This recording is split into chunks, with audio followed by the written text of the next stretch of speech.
If we want to develop or enhance our support to internationals coming to our institution, the best way to start is to take time and reflect on our strengths, values, and weaknesses. These can help us better understand how well we are performing in our role and determine what goals to work towards next. So, let's see where you stand right now and how well you know your own institutional ecosystem.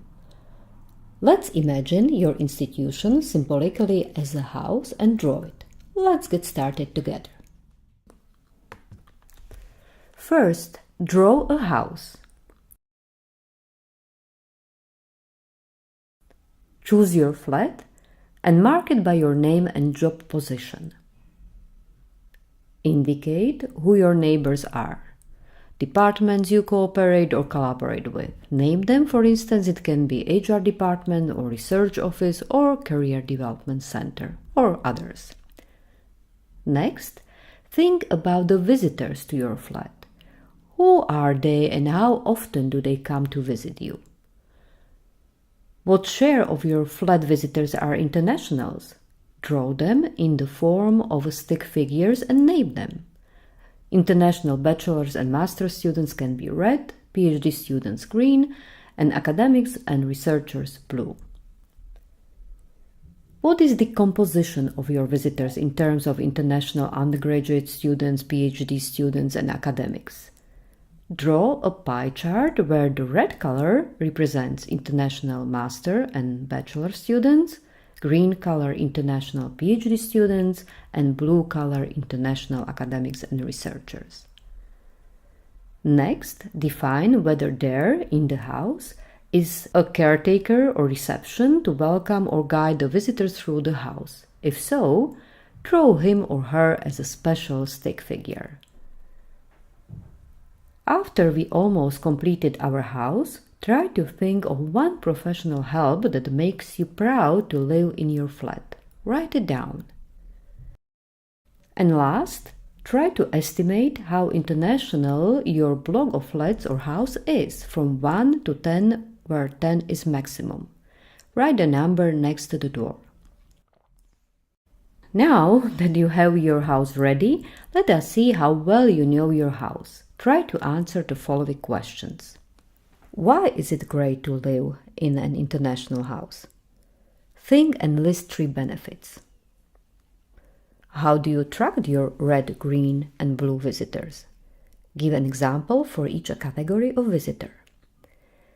Is there any house development plan or vision towards being more international? Are you aware of them? For example, any internationalization strategy? Do you know how many green and blue visitors are currently visiting your house? Are they all registered at your house reception? If not, how do you know how many of them there are in your house? Where would you look for the information? And in your opinion, why should they come to visit your house? What is your institutional strength? Try to list 3 top pull factors. Once you manage to answer those questions, I believe it will help you better understand your own institutional ecosystem and identify your institutional strengths to attract more international PhD students and academics that bring more benefits to your institution. I fully understand that to do this self-assessment exercise properly, you will need more time. Don't worry, the written instructions for this exercise can be found below the video. I think we could all agree that cultivating an institutional culture that supports collaboration among teams and staff members requires a comprehensive approach, one that eliminates potential barriers to effective collaboration and creates structural support to support interdepartmental, interinstitutional, and university community partnership. Those partnerships can create a positive synergic influence on faculty as well as the management and support staff members' effort to create favorable institutional conditions in order to create actual welcoming and inclusive environment.